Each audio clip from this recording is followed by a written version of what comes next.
¿Qué tal, almenaristas? Bienvenidos y bienvenidas a un nuevo vídeo. Antes de empezar, rogaros que disculpéis la escasez de contenido durante estos últimos días y semanas. La verdad que entre mi vida personal, el trabajo y demás, y que he estado trabajando bastante en este vídeo que vais a ver ahora, me ha sido imposible subir nada. Pero bueno, mejor poco y bien hecho que no mucho y de cualquier manera. Por cierto, anunciaros que el día 8 de mayo, si nada se tuerce, vamos a tener una entrevista en el canal con un invitado que me hace especial ilusión tener por aquí. En el día de hoy vamos a hablar del bien y el mal en la obra de Tolkien y ya de paso en nuestro mundo. En este vídeo vamos a intentar responder a preguntas como ¿existen el bien y el mal o son una convención humana?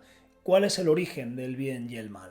¿En qué forma se manifiesta en la Tierra Media? Y obviamente dentro de este análisis hay una gran parte que es puramente subjetiva, que es interpretación y hermenéutica propia, con lo cual es muy posible que vayas a estar en desacuerdo con alguna de las cosas que voy a decir, así que te invito desde ya a dejar tus pensamientos en la caja de comentarios. Se viene vídeo larguito, así que vamos a empezar ya. Venga, intro y al lío.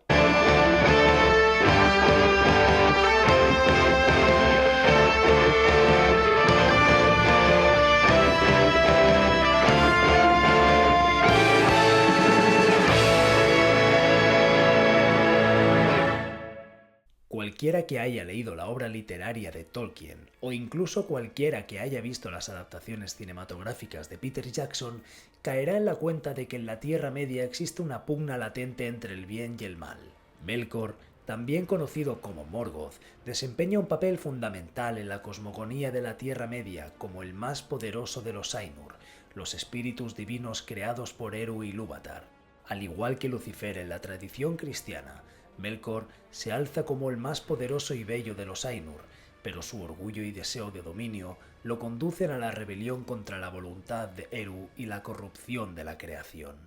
Veamos, de algún modo este paralelismo entre Melkor y Lucifer subraya la universalidad de la narrativa humana sobre la caída de un ser divino que encarnará el arquetipo del mal. Todos recordaremos, al menos a grosso modo, cómo se crea el universo en el mundo literario de John Ronald Reuel Tolkien, a través de la música de los Ainur, donde Melkor intenta introducir su música rompiendo así la armonía original del tema. A este respecto, y como curiosidad, es fundamental recordar las palabras de uno de los primeros filósofos en tratar el bien y el mal, Heráclito, que dijo que el bien y el mal son dos notas de una armonía. Heráclito sostenía que en la combinación de opuestos se daba un todo, que es precisamente esa armonía. Hay un momento en el Ainulindale que Tolkien escribe que la música de Melkor había tomado una unidad propia, y esto es mera interpretación mía, 100% hermenéutica propia, pero puede ser que se trate del momento en que se materializa el mal primigenio en el mundo de Tolkien. Desde una perspectiva católica como la que tenía en efecto Tolkien,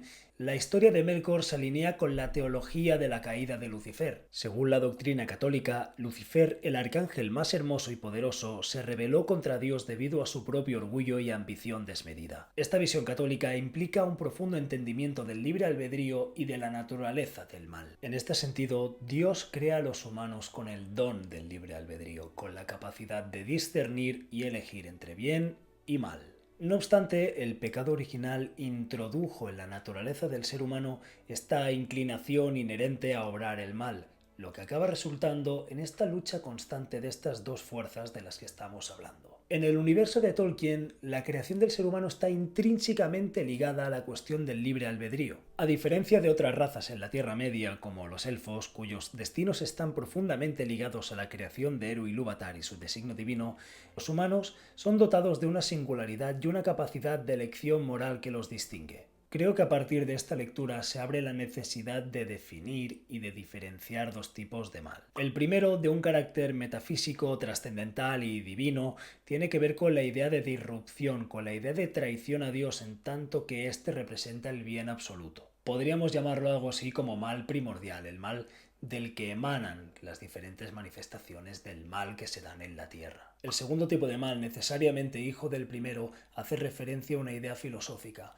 una categorización moral que se opone a la del bien. Esta definición se refiere a acciones que causan un daño o un sufrimiento a otra persona o al mundo en general. Este mal se puede manifestar a través de la injusticia, de la crueldad, de la opresión, de la desigualdad o de cualquier tipo de acción que atente contra unos principios morales y éticos. Hay que ver también si existen o no existen estos principios morales y, en caso de existir, por qué tenemos estos principios morales de referencia y no otros. Ante esta pregunta, Kant nos respondería a grosso modo que sí que existe un bien absoluto y que debemos ejercitarlo pase lo que pase. Kant llama a este deber imperativo categórico y establece que deberíamos actuar de tal manera que nuestras acciones y nuestra manera de obrar pudiera convertirse en una ley universal. Actualmente, al menos en el mundo occidental, esta idea de Kant ha permeado profundamente en la sociedad, incluso hasta el punto de traducirse, en cierto modo, en los derechos humanos. En el mundo de Tolkien sucede algo relativamente parecido, con el importante matiz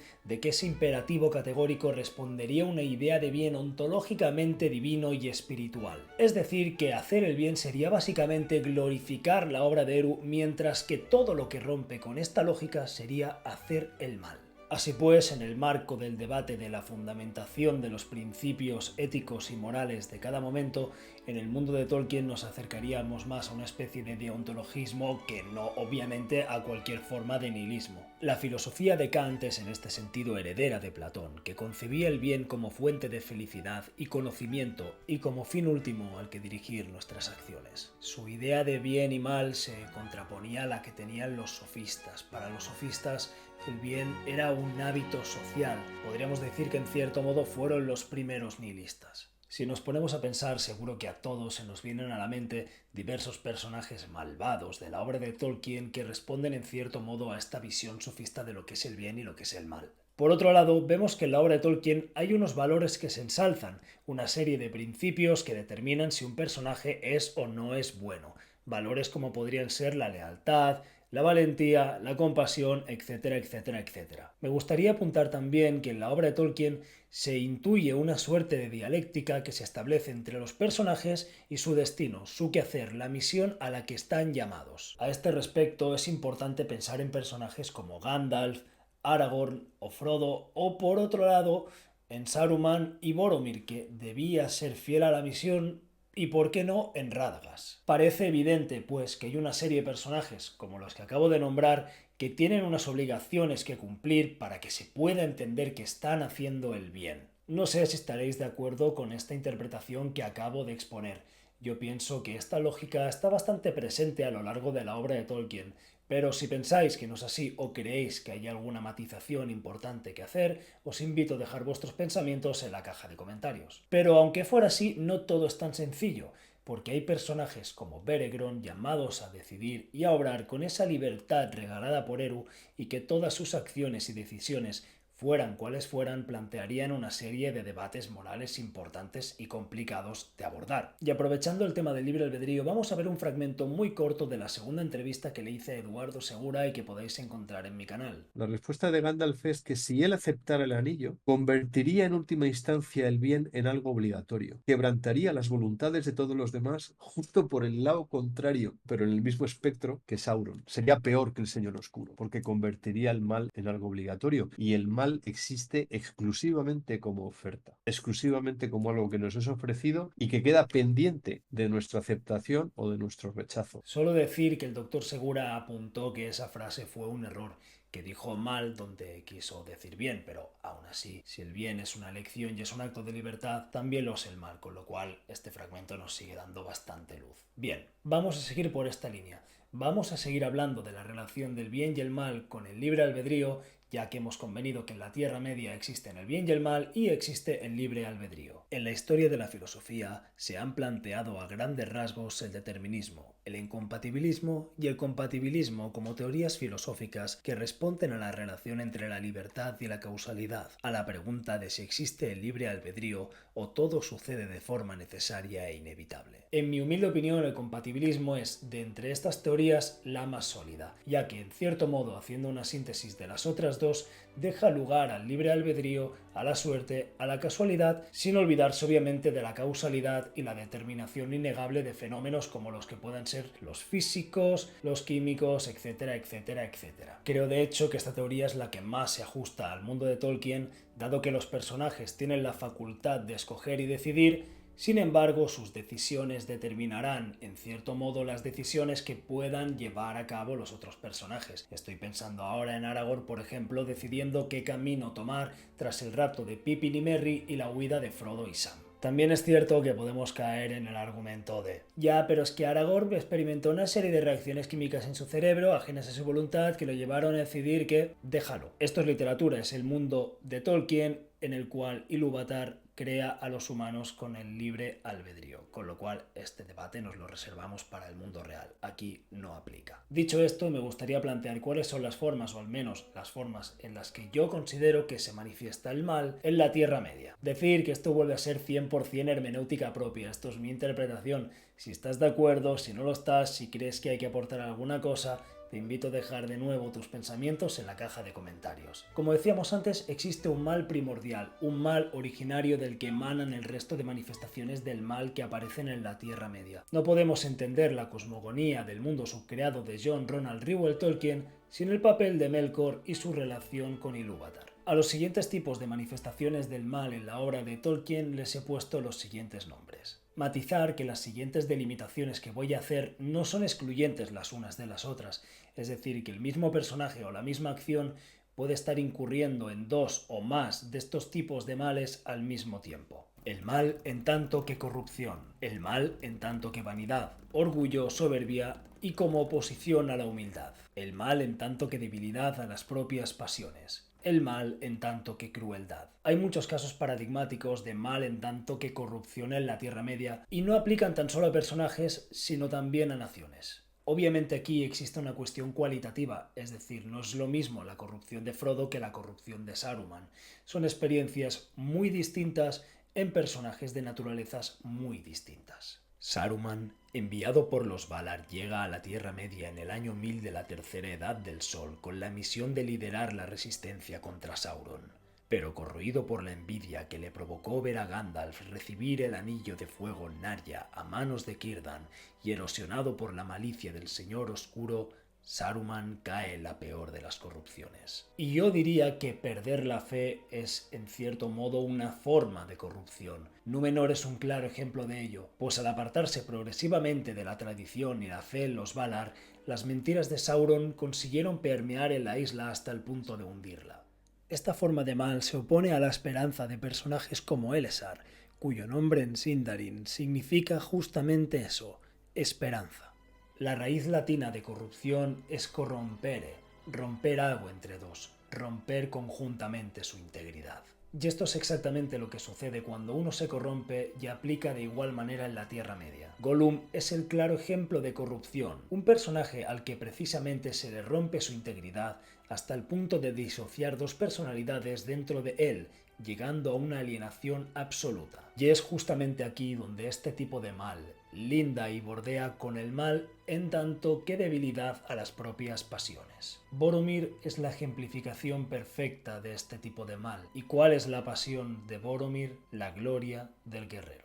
Radagast es otro paradigma en este caso, pues desplaza su misión a un segundo plano en pro del goce de la naturaleza, la compañía de los animales, etcétera, etcétera. Si bien podríamos hablar largo y tendido acerca del papel de Radagast respecto a su misión. Turin Turambar también sería un personaje del que se podría hablar en este sentido. Las pasiones humanas de Turin lo consumen y lo llevan a una serie de decisiones trágicas que resultan en su propia ruina. En la historia de Turin también se manifiesta el mal en tanto que vanidad, orgullo y soberbia en contraposición a la humildad. Realmente hay que reflexionar sobre el personaje de Turin Turambar, porque pese a ser uno de los personajes de más gran corazón y más nobles de la Tierra Media, también es susceptible de caer en el error y en incurrir en el mal. Se trata de un personaje que está atado a la idea de destino, pero aunque pareciera que sus acciones van cayendo como fichas de dominó, goza en el fondo del don de la libertad y su buen hacer demanda una humildad que no ejercita en su historia y que colabora en su caída. Sigamos reflexionando acerca de la importancia de la humildad en la obra del profesor. En una carta a Johanna de Bortadano, fechada en abril de 1956, Tolkien señala la humildad como un principio espiritual. En otra carta, Tolkien señala sobre Frodo que su humildad y su sufrimiento fueron recompensados por el más alto honor. Otro personaje recompensado por su humildad fue Aule, quien estaba dispuesto a destruir su propia creación, entendiendo que tan solo Eru podía insuflar la llama imperecedera a las criaturas. Ilúvatar recompensó la humildad de Aule, dotando a los enanos de vida, y esta es precisamente la humildad que no tuvo Melkor. Otro claro ejemplo, y quizás el más paradigmático en este sentido, sea Fëanor, a través de quien podemos ver que el mal puede arraigarse profundamente por culpa de la soberbia. Y es que hay que entender que las historias que acontecen y se nos narran en El Señor de los Anillos son en última instancia y en gran parte consecuencia de los actos de Fëanor. Fëanor representa esa dicotomía del artista humano entre la vanidad y el ofrecimiento, el regalo del artista. En la creación de los Silmarils, el talento de Fëanor sirve como medio para preservar las luces de los árboles de Valinor, pero a la vez para agrandar la gloria de Fëanor como artista. El ansia de venganza de Fëanor y su desafío a los Valar, ante los cuales no mantiene la posición de pequeñez y la humildad que se le presupone como ser de una autoridad mucho menor, le llevan a cometer acciones terribles y a perpetrar el mal, como hace por ejemplo con la matanza de Aqualonde. Ahí Fëanor incurre en la expresión del mal como crueldad, la más directa, vil y despreciable de todas. Un buen ejemplo de una acción que podría ser considerada dentro de esta forma de expresión maligna sería el castigo de Melkor sobre Maedhros, hijo de Fëanor, al que encadena en el pico del Zangorodrim. Maedhros estaba atado, en este caso figuradamente, al juramento de su padre. Otros personajes malvados como Ella la Araña, el Rey Brujo, algunos orcos o incluso Grima, según lo que se deja entrever en el Sarmiento de la Comarca, son personajes que incurren en este tipo de mal. También podríamos hablar del caso de Sméagol asesinando a Déagol, si bien este tipo de acción también podría ser clasificada como mal en tanto que debilidad a las propias pasiones o mal en tanto que corrupción. Y estas serían para mí las distintas formas en las que el mal se manifiesta en la obra del profesor John Ronald Reuel Tolkien. Comentar que hay un personaje, hay una criatura que no he podido encasillar en ninguna de las categorías anteriores porque su manera de perpetrar el mal se hace terriblemente difícil de comprender para la mente humana, y no es ni más ni menos que Ungoliant. Y es que hay que entender que Ungoliant, al igual que Melkor, es un ser de una categoría superior, es de una naturaleza divina, espiritual, ontológicamente muy superior a la nuestra, si bien con Melkor podemos más o menos atisbar cuáles son sus motivaciones y cuáles son las razones por las que hace lo que hace. Sin embargo, con Ungoliant no sucede esto, nuestra mente no da para comprender sus motivaciones y es un ser que se escapa de nuestra lógica. Su forma de obrar el mal es básicamente impulsiva y responde a una necesidad imperiosa de saciar algo que es insaciable. Y con esto, almenaristas, llegamos al final de este análisis, y digo análisis entre comillas porque obviamente al tratarse de un tema tan sumamente complejo es muy complicado de abordarlo con la profundidad necesaria en los 20 minutos aproximados que va a durar este vídeo. En fin, almenaristas, muchas gracias por haberme acompañado en este nuevo vídeo, espero que os haya gustado mucho, invitaros como no a seguir el canal, a dar me gusta, a comentar y compartirlo. Deciros también que podéis seguirme en mis otras redes sociales que dejaré en la descripción del vídeo. Dicho esto, ser buenos y hacer bien.